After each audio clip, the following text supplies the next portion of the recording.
It's through. Valeri for Portland has scored! And that is that! El Maestro for the Timbers, who are heading back to MLS Cup.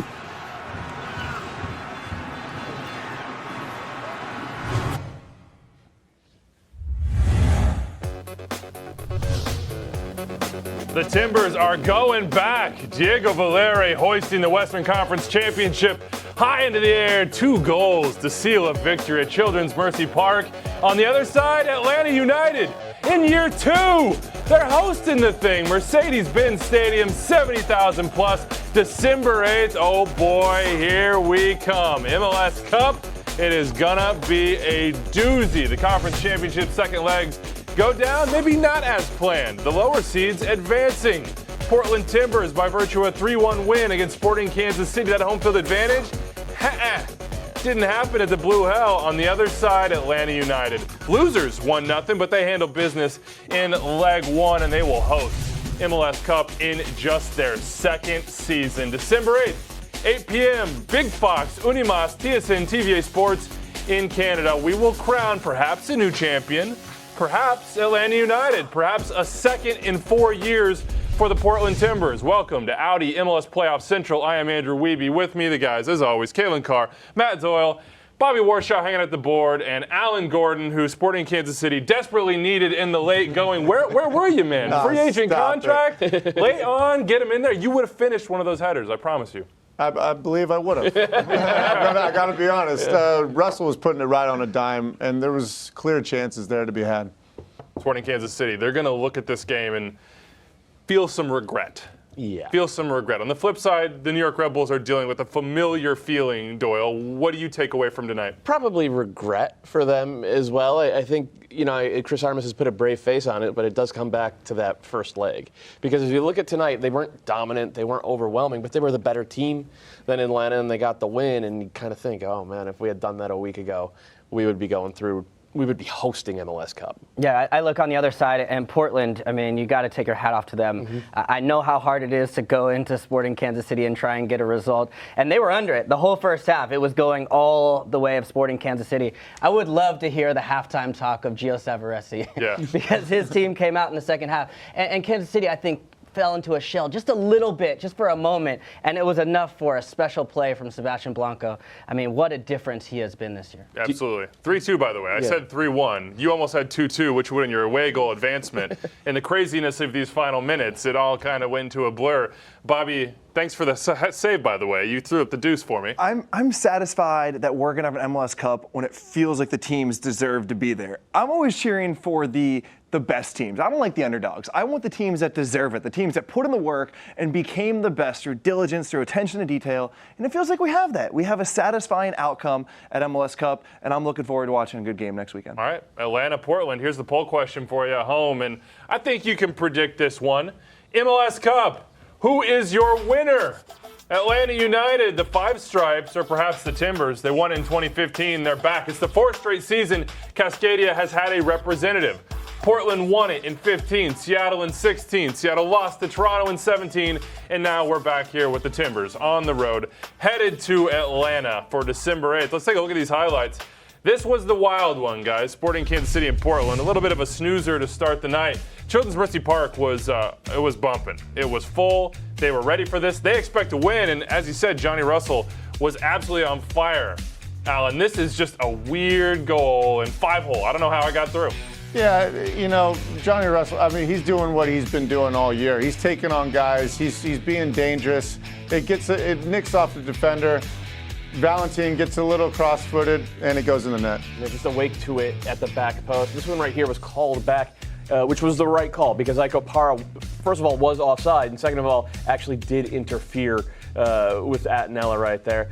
This was yellow, maybe could have been red. Maybe could have been, and Sporting Kansas City said maybe could have been a goal. What you didn't see there is Diego Rubio scoring it on the back end. They called it back, some good refereeing work from Mark Geiger and his crew, and Kalen, wow. This is the one I'm talking about. I mean, this has got to go down as one of the best goals in MLS Cup, playoff history. It is that good. The quality to be able to hit the ball the way it was moving. Melia saved pretty much anything that came his way this season, but he couldn't touch that one. Abobasi, brave, gets the touch, and who else? Diego Valera. We went back and looked at this, and Eichel Parra just barely keeps him on side. Diego Valera in the playoffs, that's what he does. And then you just have chance after chance after chance, and it finally pays off for Kansas City. Jerso coming as a sub, pounds it home, but then you got Diego Chara on the break. And when Diego Chara's on the break, A, he's fitter than you are. B, he's more calm in that situation than you are. C, he's got Diego Valera on his team. Done and dusted. What do you think Portland Will Timbers. Johnson was thinking when he watched that? Oh boy, oh boy. All right, let's go right out to Kansas City. Susanna Collins is with GIOVANNI SAVARESE, his 5th final in 6 years. All right, Coach, your first season in charge, and you are Western Conference champions. How special is this moment for you right now? Extremely special. I'm very proud of the guys, the performance that they put, especially in the second half. It's been a great season, and they just, they put their heart into it today, and I'm just very proud of the work that they did, and because we beat a very good team in a tough place. Peter's done, through these years, an amazing job, and today, first half was tough for us, and then we came back in the second half, and we gave a good game. You went into halftime down a goal, knowing that you just had to score one to go through. What was your message to the guys at halftime? No, told them that we need to be better. That was not good enough for us. If we wanted to win the game, we need to step it up and do things much better. If we continue to play like the first half, it's not going to happen. And we're just one goal away from the final. And let's believe and let's work together. Very proud of the second half. We've seen what you've done in Dallas, in Seattle, and here tonight. What does it say about the character of this team that you're able to come back in these situations and win? It is an incredible group. It's all on them. They put the work. They work so much. They enjoy. They're making me and the coaching staff enjoy what we do, and we couldn't be more proud of this win today because it was a special win against a very tough team. You've proven that you can win on the road. How do you do it again against Atlanta in Atlanta? We're gonna enjoy this one first. Then we think about what's coming. Thank you. Coach, congratulations. Thank you so much. Thank you, Susanna. Of course, we're postponing some of the MLS Cup talk as well. We've got 3 shows coming up next week, plus the pregame. This is the Portland Timbers postseason history. You can see they've got an MLS Cup 2015. They did that one on the road as well. They went to Columbus and won it. Now, Columbus is not the juggernaut that Atlanta United are this season, but this is a huge, huge accomplishment, and this is what they're trying to do again. Sliding into that traveling Timbers army, getting that green and yellow confetti. Doyle, what does this mean for the Timbers? What did they do in this postseason? They did what they've done all year when they've been good, which is hang back, absorb, absorb, absorb. And then when you have those chances to have special players make special plays, that's what they do. That's what Sebastian Blanco's done all year. That's what Diego Valeri's done his entire career. Diego Chara had kind of a quiet night until the coup de grace goal as well. And then, let's give some credit to Jeff Attinella, because part of this was Sporting Kansas City not finishing their chances, but the other part was Jeff Attinella being the match-winning keeper. Before the game, we were all saying it, advantage Sporting Kansas City in net, and I don't think Tim Mealy could have done any of those, could have done anything on those 2 goals. But Attinella made some saves that were just spectacular. But I want to go back to Savarese, because we just saw him talk to Susanna there. He didn't seem phased at all, right? He seemed very calm, composed. And He's done it before. Well, there was doubts about him coming in to this hire, because you say, okay, Portland, this is a big club in MLS, and this was a coach coming from the lower leagues who, yes, he had experience in MLS from a playing perspective, but didn't have it necessarily in the coaching ranks, or at least in the ones that people respected. But he's proved a lot of people wrong throughout the season. He's made tough decisions, benching Ridgewell earlier in the year, trading away Adi earlier in the year, midway through the season as well, and has totally got this team to buy in. Down at halftime, he comes in, has a hard conversation, tells him it's not good enough, and you see the response. Tells Blanco to score from 40 yards. Hey, just hit a screwball. Knuckle this thing in. That helps. 2013 NASL final for Gio Savarese with the Cosmos. Won it. 2015, same. Won it. 2016, won it. 2017, lost. 2018, Gordo. What did you like about this performance? What are they feeling right now? You've been here before. Well, I mean, I'll piggyback on Kalen. It looks like a team that wants to play for their coach. It looks like they believe in him and what he's done, and you can tell when a team is willing to give everything for their coach. He puts out a game plan. They executed it perfectly. And after the first leg, the thing I was saying, I wanted more from Valeri. Blanco was busy on the night, but he didn't have the finishing touch. Tonight, you got both of those things.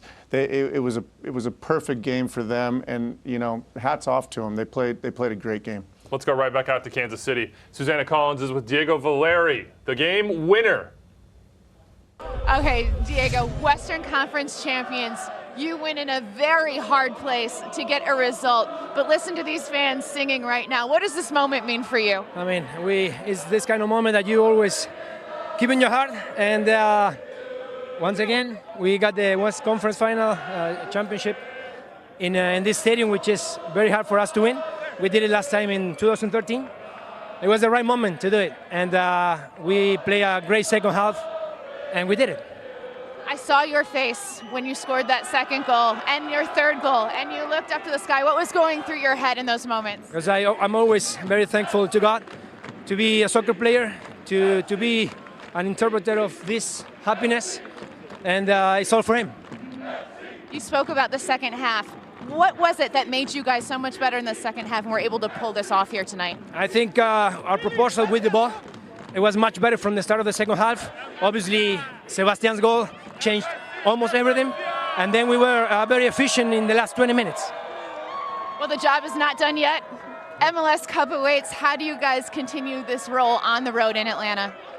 We'll use this momentum, but we'll rest a little bit, enjoy this moment, and with this energy, go to face the final, which is really hard in that stadium. Diego, congratulations. Thank you so much for the time. Sporting Kansas City dominating this game in terms of shots, chance creation, expected goals. Only thing that matters is the scoreboard. Only thing that matters is who's going to play MLS Cup.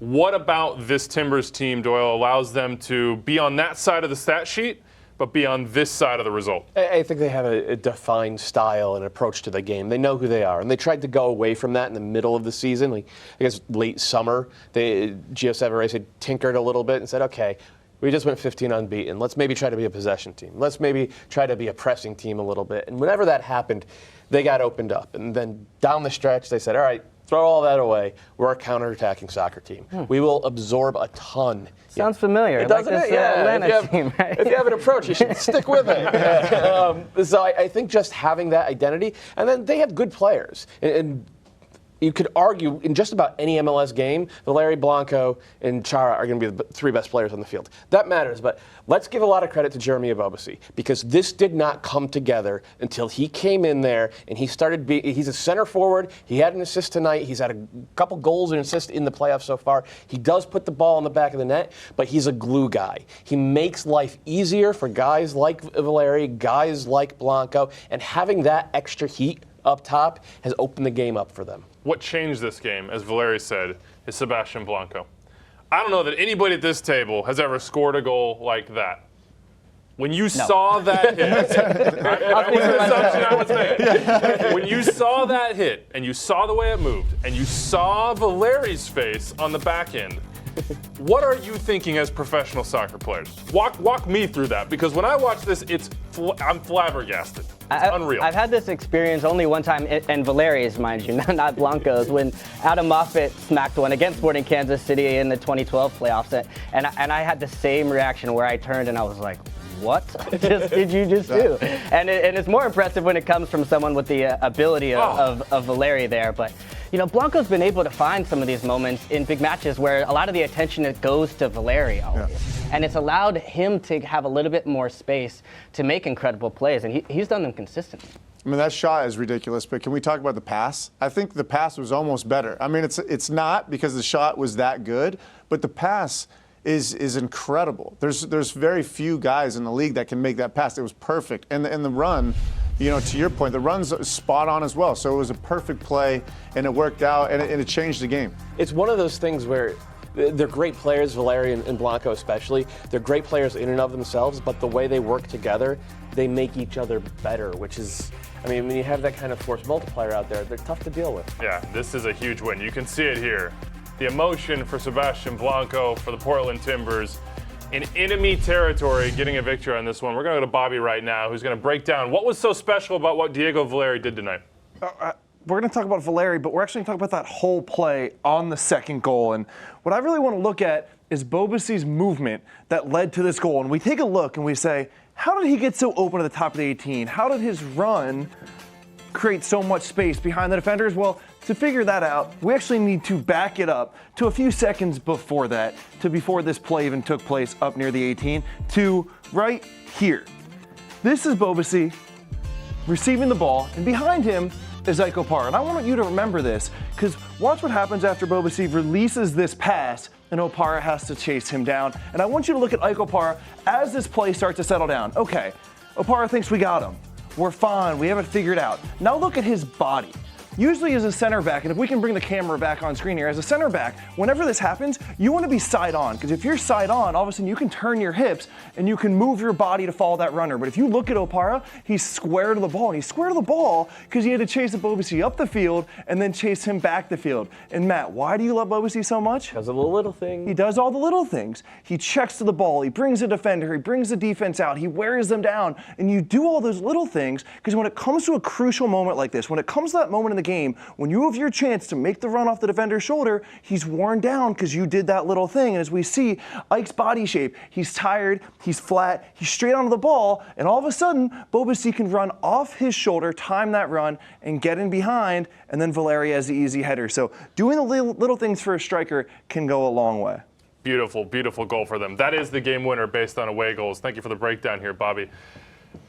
Time for the scythe. There is a soul to be harvested. We started this tradition back on Halloween, knockout round. It's pointing in the wrong direction. It should be pointing at Sporting Kansas City. And at this point, you have nobody to blame but yourself, Sporting Kansas City. You had all offseason to go out and get that stud number 9. You had all offseason before that, and I know Diego Rubio gave you some big moments, and you went out and you got Christian Nemeth, and Kyrie Shelton is sort of repurposed as a number 9, but once again, 1 goal short for the 5th straight season. Getting to the point where I'm not sure I believe you can go out there and win an MLS Cup unless you have a guy who can put 15, 20 goals in the back of the net. Didn't we just go through and say why that wasn't necessary, though, with Portland and Bobassy? Well, so if you have a number 9 who is your goal scorer, absolutely you go get that. But if you have a guy like Diego Valeri who can give you 15 or 20 goals in a season, as he did last year, then you don't need that. But they don't have Diego Valeri. So either you go out and you get yourself a guy who is going to get 15 or 20 goals, or you get yourself Diego Valeri. I don't agree. I think they had enough to be able to get through. The Shallowy took a huge step forward this season as far as his progression with goals. And then you had Johnny Russell, who they brought in, both guys that were essentially new players to the team this year as far as full-time starters go. I thought they definitely had enough, and they had Portland really reeling for long stretches of this game. They just finish those goals. Yeah. Is that where it breaks down for you, Alan? Well, yeah. Just lack of the finishing touch. I mean, Felipe Gutierrez had a couple. It just didn't happen. It was. I think Shawi was brilliant in the first half. He was busy. He was giving Valentin tons of trouble on that side. But yeah, when the goals don't come, you have to look to the forward. You know, you can't expect Russell to get all your goals and do all that work for you from the wing. He does a lot of work. He brings in defenders, and when all that pressure is going out to the ball, you got to have somebody there in good spots that can sniff out a goal. And they had Felipe Gutierrez, and he's done that a lot this year. But this was the moment, right? Felipe Gutierrez had those 2 looks: the header from 4 yards, and then a breakaway a couple minutes later that from like 8 yards out. And and like if it's Diego Valeri, he finishes those plays off. It's tough to find a Diego Valeri out there. But you get to harvest their souls. You know? Yeah. Look on the By the way, I mean, you scored 2 goals at home, and you're Sporting Kansas City. Yeah, I feel like usually you should that's good probably enough. win that game and move on. enough. It wasn't enough in this case. 3-2, Portland Timbers. They're going to MLS Cup. So are Atlanta United. They lost 1-0 at Red Bull Arena. It didn't matter. They got that 3-0 win at Mercedes-Benz. December 8th, 8 p.m. Fox, Unimas in the U.S., TSN, TVA Sports in Canada. Let's see the highlights. It's not all pretty. This is nice, though. Watch party in Atlanta. That's a lot of fans. All those folks are going to be packing into Mercedes-Benz. It's going to be a fun week. That's a nice save right there. New York came back out, and they tried to press a little bit. They couldn't find a way to generate chances in this game. We've heard that before in the playoffs. We've seen a lot of this in the playoffs. Yeah, I mean, from open play, it was a very little of this. Like, that was good movement and arguably could have been a goal. From when they got restarts, they were dangerous pretty much every single time. They just didn't get enough of those. This right here, correctly called off because Tim Parker was in an offside position and interfered. And then they eventually did get one late, but it was just not enough. Scrappy. Not enough clear chances, Kalen. BWP, 1 on 5. Yeah. I mean, that's what you just that's what happens. Yeah. They celebrate in your home field. You know who he ran into constantly throughout the game, as did every Red Bull player, was Gonzalez Perez. Yeah. I thought he was the man of the match clearly tonight. I mean, he's a guy that this game just, he lives for this. He shows up, and every single ball he was able to kind of stick his head in and foot in and win tackles. He drew fouls himself. He was everywhere. And it reminded me of the NYCFC performance, where we wondered which Atlanta team are we going to see after decision day when they, laid an egg against Toronto FC, and then they showed up and basically just fought their way through that first round. This game was very similar, so it was actually quite comfortable for them. Yep, nails for them. Michael Parker is jumping up and down with that Eastern Conference Championship trophy.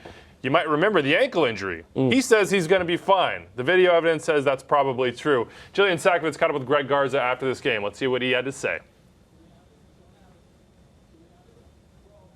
Atlanta United is hosting MLS Cup. What did this group do to deserve it? I would have never imagined this when we first signed on last year. To make the playoffs last year and then do this year, it's a wonderful achievement for all of us. The Red Bulls have had your number for 2 years. This defense holds them to 1 goal over this series. What allowed you guys to be so successful back there? I think we wanted a bit of revenge. We haven't beat them in 4 games during the season, so they took a trophy away from us, so I think it was time for us to take one away from them. This month, this postseason, Atlanta United has been on fire. What do you attribute that to? Just the chemistry we have on and off the field. Great group of guys. We're all jokesters off the field. We're all good friends, so I think that everything comes into place. We were 26, 27 guys that had no idea who each other was a year ago, and we've done big things for this city and for this club. On a final note, an MLS Cup championship is coming to the city of Atlanta. What can we expect, Greg? To all my friends, go ahead and buy tickets. The house is open, so it's going to be a wonderful week for us. Greg, thanks for the time. Enjoy. Guys. All right, MLS Cup week officially beginning. You get the weekend off, guys. We go right back at it next week. It all goes down in Atlanta. The pregame shows start on Wednesday at 7 p.m. Eastern, Wednesday, Thursday, Friday. Then we got the pregame at 6:30 p.m. Eastern right here on MLS Cup Central. Atlanta United, 2 years. That's all it took. That's all it took. They've taken this league by storm. There's no other way to put it. They break attendance records. They're breaking transfer records. They'll probably do it again with Miguel Almiron. They nearly broke the points record. Now they're in MLS Cup. They're hosting it. They are prohibitive favorites. Alan, as a player in this league, what has it meant to you to see what they've done? It's fantastic. I think everybody around the league has been dying for an organization like this to come into the league. And we have a few of them already that put money behind their team. The fan base is fantastic.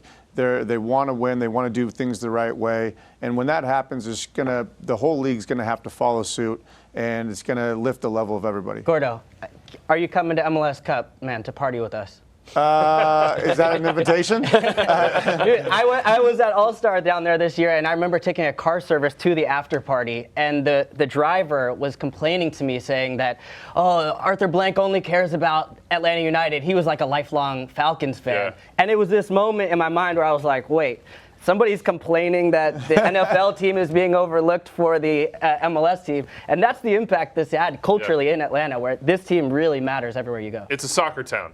And we see it in the stadium, we see it in the culture, and we see it on the field, Doyle. And that's what's really driving so much of this. It's great to have the 70K, but that's fueled by a successful team. And this team, we thought they bottled it against Toronto FC. Well, that turned out to maybe be the best thing possible for them. It refocused them. I mean, again, I still rate the Supporter Shield higher, so not the best thing for them, but it certainly did refocus them for the playoffs, I think. It allowed them to embrace who they are. They had tried to play through the Red Bulls so many times. They had tried to play pretty soccer against them so many times, and they couldn't do it. And they finally realized, if we're going to get through these guys, if we're going to get through NYCFC, we're going to have to be a counterattacking team. And why not?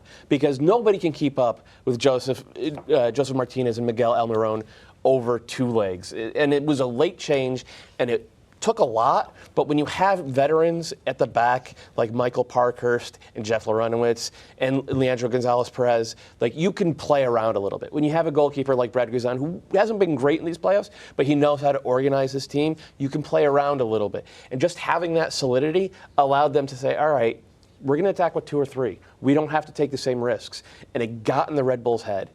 And that's why Atlanta United's going to MLS Cup. So would you say the biggest difference was that Atlanta United outcoached New York Red Bulls? I do. I think over 2 legs, that was the biggest difference. And like, no disrespect to Chris Armas, I think he did a really good job in the second half. I mean, they had 71 points. It's a league record for most total points. They played some really good soccer. They won the Supporters' Shield. He did not make the right decision in the first leg. He did not make the right decision in the first leg. The results, they tell the tale. 3-0 in Atlanta, a 1-0 win for the Red Bulls. That late goal, just simply not enough. Atlanta didn't try to keep the ball. They were punting this thing around. But by the way, before this season started, they went out and reinforced. That's maybe another reason why they're here. Eric Remedi, mid-year. Darlington Nagbe, big money trade. Franco Escobar at right back. He scores the goal in the first leg. Arthur Blank, as you said, Alan, put his money behind this team, and he has success to show for it. Jillian Sakovits caught up with him after the game. Mr. Blank, 2 years in. You call me Arthur. Okay, Arthur. Yeah, right. 2 years in, Yeah. the Eastern Conference champions. What has allowed this to work so well? Well, I think we understood we wanted to do this as well as it possibly could be done. We searched across the world, really, and found Darren Eales, our president and CEO, and he's done an incredible job at building a great staff. We gave him plenty of time to do the research, the studying, understanding Atlanta, understanding the soccer market, understanding our fans, and everybody has tapped into the energy and passion of Atlanta and our soccer fans, which has been unbelievable. And now with this great coach we have, Coach Martino, be able to bring that to the pitch as well, not just in the fans, but to the pitch as well, and to see us perform at this level, I mean, I couldn't be happier. You mentioned Tata Martino. Yeah. What has he meant to this franchise? Well, he's meant a great deal. I mean, he gave us that kind of credibility, and I think he was ready to take on a new challenge in a new league, and he said to me just a few minutes ago he couldn't be happier being in Atlanta. He loves it. I know he's going to move on. We'll miss him, but we have all the ingredients in place to keep going forward. And the fact is that we, with the reputation that the franchise has, both off the pitch and on the pitch, with our fans, I think we'll have some great talented coaches available to us too. How good of an opportunity is it? We had the All-Star game. Now the MLS Cup Championship will be at Mercedes-Benz Stadium to showcase that Atlanta is a soccer city. Well, I think, you know, the beauty of what we've done over, I think, the last couple of years is that I think we've helped elevate the importance of MLS and the world platform of soccer. I think Commissioner Garber and Mark Abbott both would agree with that. We've had great partners in the league. We appreciate all the support we've gotten from the league and from our owner partners throughout the league. And so I think it's a way to help boost soccer in North America and keeping that trend going. So we couldn't be more excited. Yeah. Arthur, thanks for the time, and we'll see you at MLS Cup. Guys, thank you very The much. opportunity to win a championship in Atlanta. That hasn't happened often. I'm not going to make any 28-3 jokes, but I said it, so now you know. They don't have a great history in these championship games, but you come to Mercedes-Benz Stadium, you have the players that they do, and you have the coach that they do. And Alan, you kind of said, hey, did he get out-coached, Chris Armas? Well, the flip side of that is Tata Martino figured this out. What have you seen from him this year and last? Well, I mean, we've been talking about it. They were tinkering with things. They went through a couple little ruts, and he figured out a way how to beat the teams that had been dominating their team or his team previously. And that goes down to good coaching. You know, when you can figure out how to beat a team that has had your number, then you got to give credit to the coach that puts out the plan to give you the win. It's good coaching. It's also good talent, right? And you know this because you played for Bruce Arena. Sometimes it's just get the talent out there and get out of their way. When you have a Robbie Keane or you have a Miguel Almiron, you can do it. And I feel like that was the story of this playoff. And getting the talent to buy in, because to Gordo's point, both of these managers that are taking their teams to the final have the belief and trust of the team. He's got Villalba to come off the bench now, play an important role on that team. Barco seems to be, now on the bench. I do wonder, though, if he will throw a wrinkle and maybe go with Villalba from the beginning. If you're watching this match of Portland going against Sporting Kansas City, they looked frail on the wings. And so if they maybe throw a wrinkle, I know it'd be crazy to switch now for the final, but we've seen Seattle do it in the past. MLS Cup is a different proposition. You got to play to the team you're playing against. Maybe if they go back to that 4-3-3, they can isolate those wingers. I remember sitting at this desk last year before MLS Cup. Greg Vanny comes out with the diamond, and we all just were like, wait, what? What's going on here? He switched it up. It paid off for Toronto FC. We're talking about attackers. Tito Villalba, Miguel Miron, Joseph Martinez. Haven't mentioned Ezequiel Barco's name, but he's in the wings just in case. We're not talking about that back line all the time. Bobby, you want to turn around the attention. Give some love, give some shine to those defenders because they dominated tonight. First of all, I don't know how you guys let Kalen's low-key car service comment go on. Yeah, I want to talk about the defenders because we've been at this touchscreen all year breaking down gorgeous goals and the attackers balling out, but Atlanta United won this series, and we can talk about Chris Armas' decision in that first leg. Chris Armas made that decision largely because Atlanta United would be so difficult to break down going to their 5 in the back. Those guys have been phenomenal in the playoffs so far. So when we go to the touchscreen right now, I want this to be very simple. I want this to be an ode to defenders. We're going to go through a single play from each of these 5 guys for Atlanta United, and it's not fancy, but as a defender, your biggest job is to just win your duels. First, there's Greg Garza. Next up, the left center back, LGP, Leandro Gonzalez Perez. Next up on this third one, we'll see the middle of the 3 center backs, Michael Parkhurst. And as I said, this isn't gorgeous, guys, but this is defending. And sometimes it's our job to highlight how important and really how impressive this individual defending is. When it comes to you, when you've got that ball in your zone with the attacker ready to make a play, can you win that duel? And we have seen time after time in these playoffs, 4 straight games, this back 5 from Atlanta United has done it, and that has been the backbone and the main reason they are going to MLS Cup right now. There's no defending the Scythe. I just want to say, you can't defend against the Scythe. It doesn't matter how good your defenders are. You kept scoring goals and you keep winning games. Yeah. That's how you defend against the Scythe. Well, take that soul, Doyle. Well, they need to figure out a way to score some more goals in the playoffs next year. And there are big changes once again this past offseason, and it resulted in a spectacular regular season team, but it resulted in the same failures once again in the playoffs. And for the New York Red Bulls, you just got to figure out how to get that last little bit of quality, whether it's a special player coming from your academy or whether it's going back out on the transfer market and using that third DP slot, getting another guy next to Bradley Wright Phillips and Kaku. The window's closing, folks. And remember, Bradley Wright Phillips turns 34 years old next year. And down the stretch here, he did not look like the same guy he has been for the past 4.5 years. We know they can win supporter shields. They got 3 of them since 2013. It's MLS Cup that continues to be the trophy that eludes this club. When you think about the Red Bulls, you think about system, Gordo. You think about style of play. You think about being dedicated to that. We said they made a mistake perhaps going away from that in leg 1. Is there any inkling in your mind that maybe system holds them back in these playoff moments?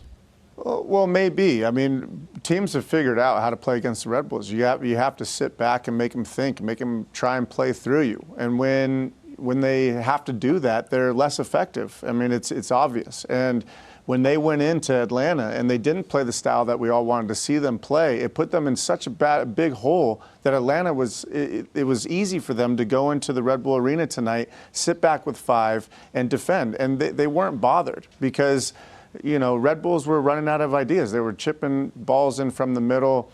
You know, BWP is trying to battle with 3 different guys. It was just never going to happen. And so they either got to work on, you know, a different system, you know, if somebody sits in on them, or, you know, they have to come up with something else.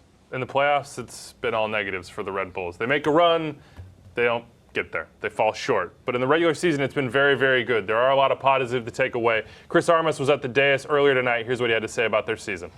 I will never be a person or a coach to think about, wow, we lost. For me, we've won a lot since we've been here. Major success. And with the club and the organization, Dennis, what they're building, the academy, USL, it's incredible. It's not talked about, but it's incredible. The work Jesse did here, not talked about. It's incredible. So we focus on all the good that we do. And we get to work every day. We don't cut one corner. We show up early, we leave late, and you keep going for it. It's coming. It's coming. can't wait to get started again. But that's what it is. So we don't think too much about falling short. Says we don't think too much about falling short. I'm not sure, based on taking the temperature on Twitter, that Red Bulls fans always think the same way. But 71 points, a brilliant season. Don't throw the baby out with the bathwater. There's a lot of stuff there that works. I didn't love the way they played down the stretch, but they kept winning. If you put one more elite talent in that attack, I don't think we're sitting here having this conversation. Well, when I sit back and I look at, all the supporter shields they've won, and I keep going back to saying, to me, as a former player, that doesn't really mean that much to me. And partly because it doesn't favor them in the playoffs. I still feel that it's an advantage to play the home leg first and then go on the road. Because the Red Bulls like to impose their style. If they play that game at home, the first leg at home, maybe it's different. Or say they just played one game and then that last game, the supporter shield gets them that home game against Atlanta United, maybe it's a different story. A lot to chew on. Tyler Adams, most likely playing his final game for the New York Red Bulls tonight. A win, but a loss overall. And now it is time to go to Atlanta. MLS Cup Central coming at you next week. We get it started on Wednesday, but of course the pregame show is going down on Saturday, December 8th at 6:30 p.m. Eastern. We have so many boots on the ground. Susanna Collins, Jillian Sakovits, David Goss roaming around, getting content for you ahead of the big game on December 8th. That's at 8 p.m. Eastern on Fox, Unimas, TSN, and TVA Sports. Wednesday, Thursday, Friday, MLS Cup Central at 7. Tune in for those half-hour shows to get you ready for the big game. This is it. This is the championship. This is an opportunity for glory. Kaylin, you're in that camp of that is the number one. Gordo, where do you stand? Shield, Cup, what's number one for you? I like the Shield. But in this country, it gets overlooked. So in the MLS, it's the Cup that matters. Within the players, it's the Cup that matters. Yeah, but I'll always remember you for the 2012 Quakes. Yeah. Not the 2014 Galaxy. Yeah, but I never tell anybody that I won the supporters. I mean, it just doesn't matter. No. It doesn't matter as much as breaking my heart. You're breaking my heart. It's just the MLS way. America loves playoffs. 1-1 was the score in the lone meeting this year between the Portland Timbers and Atlanta United. Julian Gressel with a goal. This was the game that Darlington Nagbe got injured. He will be back. Actually, this play was the one on which Darlington Nagbe got injured. First impressions. This matchup, what do you see? Kaylin, I'll start with you. I think it's going to be actually a genuine good match between the two teams. And I give Portland a ton of opportunities to potentially win this. I don't think this is a foregone conclusion that Atlanta United in front of their home crowd is going to just automatically be handed the trophy, because if you look at Portland's road to get here, went away to Dallas in the knockout round, then went up to Seattle Sounders, not an easy place to play. They're not going to be overawed by the environment. And then go to Sporting Kansas City in the cold on a tough day like tonight. So I think this Portland team is set up to play on the road. They've got the spirit. They've got some momentum. I don't think this is an Atlanta worshiping, crowning, achievement for them necessarily. I don't think Portland's going to be at all intimidated by playing on the road. I mean, we've seen it repeatedly throughout this playoffs. They went to Dallas, they got the win. They went to Seattle, and they didn't get the win, but they got the result. And they went to Sporting Kansas City, and they got the win. So these are three pretty tough places to play, and they're still standing. The question I have is, how do you counterattack against a team that's not going to come out of their shell? And it feels like that's what both coaches are going to have to figure out over the next 8 days, because even though Atlanta looked super comfortable in that first leg against the Red Bulls, when the Red Bulls bunkered in, they were really passive. When Portland bunker in, they're really well drilled on it, so they don't defend as passively when they sit back like that. So they're going to ask Atlanta to come up and carry the ball so they can get in behind. But Atlanta's going to start to ask the same thing of Portland. So there's going to be some cat and mouse. Like you said, maybe this means we'll see a 4-2-3-1 from Atlanta where they just try to dominate on the wings, because I think that's where the weak spot is for the Timbers. I remember 2014. You guys lifted the cup in your home stadium. What does that mean now for Atlanta as they prepare for this game at home? It's not just the game itself. It's all the other stuff around it. What do they got to do in this next week? Well, to be honest, I think all the pressure's on Atlanta. I think Portland's carrying all the momentum going in. If one team has the most momentum, it's Portland. I mean, they got this huge victory in KC. You saw the stats. 70% of people thought that KC was going to win, including most of us. But it's going to be interesting to see what Tata does. I think he's a creative coach, and I think that he'll have a game plan. I just hope that it doesn't turn into kind of like a stalemate, because both teams are going to be, waiting to throw the first punch. So it might take a goal to open this one up, and if there's an early goal, we might see a good game. All right, let's see that poll. Let's see what you're thinking at home right now as we just learned this matchup for December 8th. It's an Atlanta poll, Andrew. Yeah, 54, 46. Yeah, but this is probably a good approximation for where it would actually be. How do you feel about this, Bobby? I echo what everyone at the table said. I think that this final is going to come down to a final of moments. If there's two ways to score a goal in soccer, you can systematically make your way up the field by the way your team plays and moves the ball, or you can put your star players in positions to make phenomenal plays, the Sebastian Blanco that we saw tonight.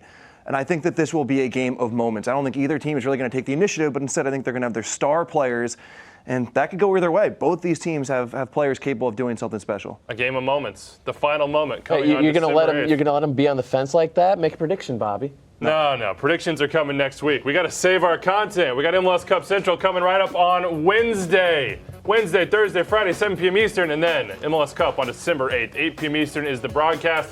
We will be previewing it all live at 6:30, leading you into the game right from Atlanta. Fox, Unimas, TSN, TVA Sports. Thank you so much for joining our coverage of the Audi 2018 MLS Cup playoffs. One game left. One game to crown a champion. MLS Cup on December 8th. For our producer, Chris Karen, all the crew here, Alan Gordon, Kayla Carr, Matt Doyle, Bobby Warshaw, I'm Andrew Wiebe. We'll see you real soon, everybody. Really celebrating this match.